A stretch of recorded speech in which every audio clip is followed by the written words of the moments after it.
Welcome back to Fireside Giants with your boy Alex. Today we're talking about 5 cut candidates for the Giants as we head into training camp and obviously the offseason programs. I think this roster has more depth than it has in previous seasons. I mean, the defensive line alone has so much starting talent. You could build a starting unit for a bad team with our depth pieces at this point, which is a really good sign. This team is getting better in a lot of critical areas. Of course, we actually have to see it first. We need to see it to believe it. I think that's kind of a mantra of being a Giants fan. I need to see it to believe it. I'm optimistic, positive, just like you guys. I feel like there's a brighter future right ahead of us.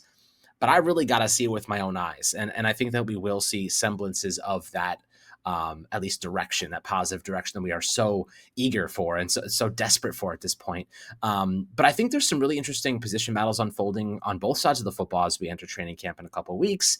And there are some players I want to talk about who are kind of on their last legs right now with the team, and they kind of have to step up. And there's more than 5. There are a couple guys that, I know financially you can't really cut. We'll discuss those. I know there's some players I think you guys are interested in terms of financially, like who could we cut? How could we save money?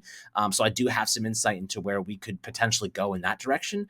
But right off the bat, I'm going to throw out a former 3rd-round pick that you guys probably think, and I think so too, is probably going to get cut. And Josh Azidu's the guy, and we're going to start out with here. 3rd-round pick in 2022 out of UNC. He just has not lived up to the billing. He's been at 402 snaps at left tackle, 317 at left guard in his career. He's going to have a chance to kind of compete as a depth option, but he just is not a good football player. And he's a good guy. I think he's a fine dude, 25 years old. I have nothing against him personally. I just think every time he's been asked to step up and play an important role, whether it be an Andrew Thomas injury or an injury to somebody else, he's just really gotten his ass kicked, for a lack of a better term. Like, he just completely gets washed, in most appearances. So I do think that at this point there is legitimate competition. You have Aaron Stinney, obviously you have James Hudson, Forsyth. There are guys here. They're going to push him. Marcus Bowe. Like, there's plenty of guys in this.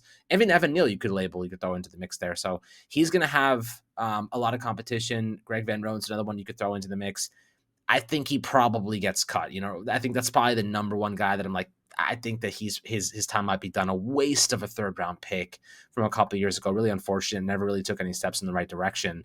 The next guy on the list is an interesting one, and I think that he's probably going to be one of those players that has a chance, because the Giants could run a lot of 12 personnel with 2 tight ends, and I think that he could stick around on the roster at least for this last season. But another guy that is certainly a cut candidate right now, especially if they see some value in Thomas Fidone, who they drafted in the 7th round, the tight end, Daniel Bellinger, is someone who could be on the chopping block as well. I think he's a fine blocking tight end. He has a little bit of value as a receiver, but not much. He's struggled. Former 4th-round pick out of San Diego State. Just has never really taken those steps forward to being a contributor. Had 125 yards receiving last season. That's 3 career touchdowns. All came in his rookie year back in 2022.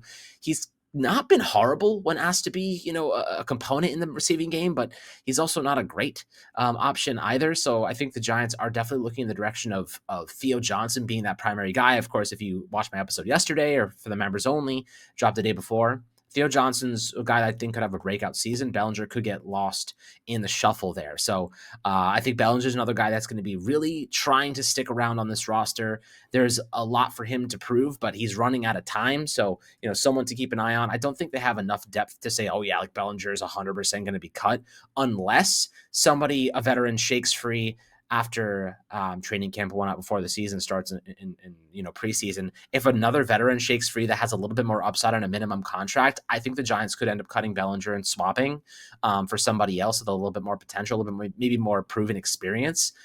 So that's something to keep an eye on. Bellinger, someone that is going to be fighting for a job. Another one that's kind of low key. I don't think this is necessarily a cut candidate, but someone who hasn't lived up to the potential is Dane Belton, 24-year-old, still really young, 4th-round pick a couple years ago. He's also going into the final year of his rookie contract. He has to kind of be that depth piece. And I think right now his job is mostly safe because we don't have much safety depth. I don't think the Giants have that much. They could add somebody. I know they have Javon Holland, and of course they have Tyler Nubin, but beyond that, it's really Dane Belton. Like, that's kind of the only piece there. They have Javarius Owens too, but there's not much safety support. So unless they bring in a veteran, I think Dane Belton's job is probably safe, but I don't think they're going to renew his contract after this season. I definitely think that this is his final year with the Giants, and just because they don't have any other options, he may stick around. He knows the scheme, so at least he has some leg up there. But I do think like he's got to fight. Another guy that's on the roster bubble, Elijah Chapman, fan favorite. We all love Elijah Chapman, I think, and this is probably going to go more than 5 players. By the way, I just reading this list now. I thought I was going to have about 5. I think I'm probably going to have more like 10. Just kind of listing guys that are of interest to us as fans. But Elijah Chapman, I think this defensive line is so stacked now. You got DJ Davidson competing for reps and many others. Roy Robertson Harris, Jeremiah Ledbetter. Like there's a bunch of defensive tackles. Jordan Riley, another guy, run stuffer. So I think Elijah Chapman, he's undersized. He's a good pass rusher, not a great run defender. He's going to have a great offseason, just a tremendous training camp, a really good preseason to crack this roster. Probably going to land on the practice squad, if we're being honest. The Giants just added too much talent, with Darius Alexander obviously being the 3rd-round draft choice, and then multiple free agents in Ledbetter and Roy Robertson Harris, and you still have Raheem Nunez-Roche, who, by the way, is another guy the Giants could end up cutting. Just so much depth here. And Raheem Nunez-Roche saves the Giants a little bit of money, $3.6 million if they cut him, and he did not have a good season last year. So I do think they might go in the direction of releasing him to save a couple bucks. But the roster in terms of financial opportunities to create salary space, Bellinger makes a lot of sense as a cut candidate because he does save the team $3.4 million. They could probably sign a backup veteran tight end with more experience at that cost, probably even cheaper. Bellinger certainly is on the docket there as a cut candidate. One guy who I think is not a cut candidate, but I actually think this role suits him really well is Cordell Flott. He's been kind of thrown into a starting mix because of our lack of cornerback talent, but I think that he actually falls into a really interesting depth category where he can play on the outside as a cornerback and also in the slot. So he's an insurance policy for Andrew Phillips, but also an insurance policy for Banks and Adebo. So Flott ends up becoming this kind of really good utility defensive back for the Giants, and not a cut candidate by any means. I actually like Flott. I think he's a solid, fine depth piece, a really good, backup. But I think he's finally falling into the role where like the Giants don't have to force him into a starting role knowing he's going to struggle. He can be that competent depth piece that plays at like an average level, and the Giants are like, yes, like if something happens, we have a guy that can step in and has experience at multiple spots. So, just a little side quest there. Another guy that's obviously going to end up in the practice squad, Tommy DeVito. His time is quickly coming to an end here. Just as a general piece on this roster, like last year, we just had such little support on the quarterback position. Like DeVito was like by default an option, but Jameis Winston, Russell Wilson, and Jackson Dart, there's no room for Tommy DeVito anymore. So, the Cutlet era is coming to an end rather quickly, which is not a surprise to me. Another fan favorite I do believe will land on the practice squad, Bryce Ford Wheaton. He's had some really unlucky situations with injury. I don't know if he has it in him to crack this roster at this point in time. Someone that could save the Giants a little bit of money if they wanted to cut him, I believe, is Graham Gano. But I don't think that they're going to cut him because despite the fact that he's always injured, the Giants like Graham Gano.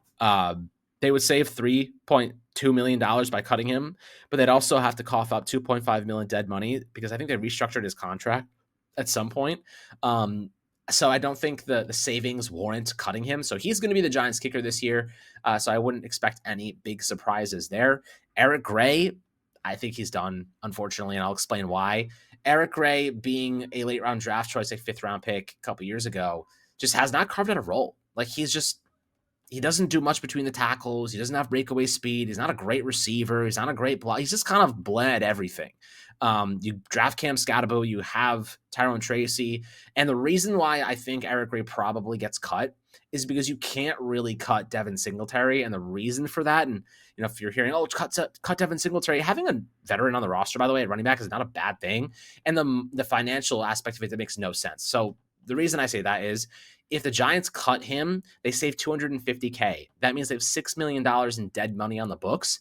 So just to replace his roster spot with a minimum $750K player, you're going to actually have to pay. So you have to pay to cut Devin Singletary. If you cut him post June 1st, I know people just kind of post June 1st. Well, what that does is it spreads the dead cap into the future, and you only save $1.5 million by doing that. You have to basically just divide that dead money, and You have to spread it out over the duration of the contract. So you don't really want to push that dead money into the future. Just have a backup running back on the roster who has a ton of experience and, has played in playoff games before. And like, that's never a bad thing. A mentor or a leader behind the scenes. And his role is going to be diminished. Maybe the Giants try to trade him as somebody who's willing to take that contract. I highly doubt it. But definitely, Eric Gray, I think it ends up being cut because of that.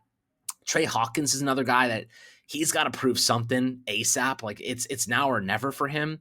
I think that his job is certainly on the line. So he's got to step up and do something before it's too late. But guys on this roster, I mean, Dante Miller is going to end up on the practice squad most likely. Like I mentioned before, Raheem Nunez-Roche, he's probably gone. Even Jordan Riley, I could see landing on the practice squad. Let's see here. I mean, looking through the roster right now, and I mean, Greg Van Roten's going to probably start, I would say. Yeah, I mean, most of these guys, there's a couple guys that are on the roster bubble here, more than 5, as I mentioned earlier. And even in terms of saving some extra money, right now the Giants have $1.1 million in team cap space. They're going to restructure contracts, right? So like they're probably going to restructure Brian Burns, and this is a conversation I think Anthony and I have had in the past. I would not restructure Andrew Thomas's contract because basically what that does is, okay, I take a chunk of money, I make it fully guaranteed, and then I spread the cap hit over the course of the rest of the contract, right? The problem with that is you push more dead money into the future, and Andrew Thomas is extremely injury prone. And if the Giants end up saying to themselves like 2 years from now, like this contract is not going well, we want to get out of it, we want to trade him, we want to cut him, whatever.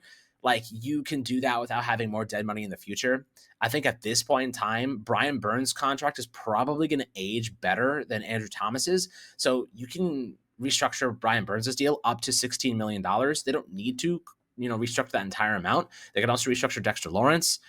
They could do a little bit of each, just to protect themselves from, overdoing it for a singular player. So that's kind of what I would do. I'd restructure one of those guys, or maybe even a little bit from both, just to clear about like 7 or 8 million.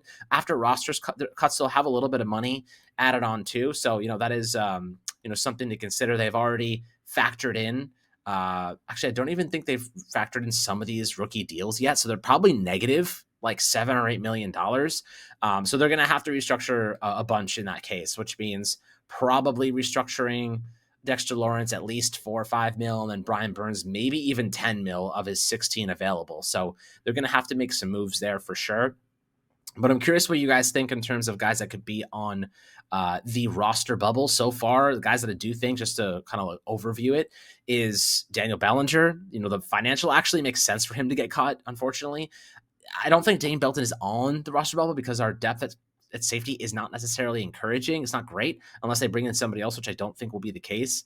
At least someone that knows the system and can make an immediate impact if needed. Elijah Chapman, I think, is on the roster bubble. He's definitely a cut candidate, but I think he would land on the practice squad worst case scenario. Tommy DeVito is cooked, just based on the numbers game. Josh Azidu, I think, is cooked based on him being really bad at football. I don't want to say that about him. He just has not been good at football, unfortunately. Bryce Ford Wheaton, a guy that could land on the practice squad. I know people thought he'd be a decent kick returner, but we have Smith Marset now, who looked really, really good in his action last year. Graham Gano financially makes no sense to cut, so I don't think so. Eric Gray, I think, is very much on the docket. Trey Hawkins, I think, is very much on the docket now that we don't necessarily need him as depth. The Giants have a couple other depth options at their disposal. I'm not even going to list Jalen Hyatt because I don't think he is a cut candidate. I think he was more of a trade candidate than anything because another team would definitely see value. I think they would trade him before cutting him 100% if that's the direction they went in, but I doubt it. I think he's going to be on this team. Dante Miller, I think, is gone, at least on the practice squad. So the dark horse here, and I don't think that necessarily this is realistic, but I wouldn't put it past the Giants to trade Evan Neal potentially. I think that Evan Neal has a long way to go. I think that he's never played guard in the NFL, and expecting him to be a good right guard right now is optimistic at best. They already declined his 5th-year option. I think he sticks around just because they want to see if they can get any value out of him, and at very least he's a backup right tackle. So I don't think they're going to cut or trade him. I think he will stick around. But that's one that we'll be watching closely during training camp for sure. That's a player that I definitely think we'll have our eyes on at the very least. But aside from them, like I said, Devin Singletary, can't really cut him. The financials don't make much sense. Greg Van Roten, I think, will end up starting at right guard unless they bring in somebody else. So, there's definitely some interesting scenarios unfolding. Obviously, we've got you guys covered on any position battles unfolding, any injuries that pop up that may influence the roster bubble. But always happy to get your thoughts down below in the YouTube comment section. Make sure to like and subscribe, drop a 5-star review on Apple and Spotify. And I'll catch you guys on the next Fireside Giants episode.